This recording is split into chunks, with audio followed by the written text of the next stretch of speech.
Hello, bonjour les enfants. Je vous adresse un tout petit message très court avant Noël. Je sais qu'en France, il ne fait pas aussi chaud que ça. Il n'y a pas tous les cocotiers, vous voyez, que nous avons en Inde. Et je voudrais vous dire que dans ce climat morose de la France, où tellement de gens, c'est vrai, ne peuvent pas aller à la messe, etc., eh bien, peut-être que c'est une opportunité cette année avec Covid-19 que le Seigneur nous laisse pour vivre notre vie de foi chrétienne et surtout Noël, au-delà des cadeaux, des rassemblements familiaux qui ne vont pas toujours être possibles. Eh bien, il faut se demander comment est-ce que la Sainte Vierge et Saint Joseph ont vécu leur premier Noël.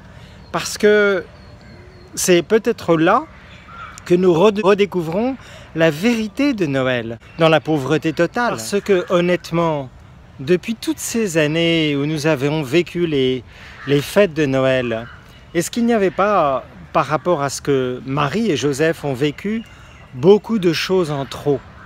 Alors évidemment, c'est la joie des retrouvailles familiales et tout ça, mais le mystère même de Noël, qu'est-il? C'est l'incarnation du Fils de Dieu, le Fils éternel du Père, au milieu de nous sur cette terre.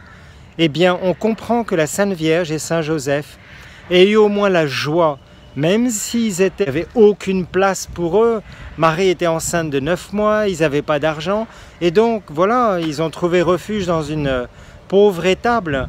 Mais au fond, est-ce que le silence de l'étable de Bethléem n'est pas la seule condition pour nous, auprès de Marie et de Joseph, pour découvrir que le mystère de Noël doit être vécu en vérité dans le silence de l'adoration et de la contemplation?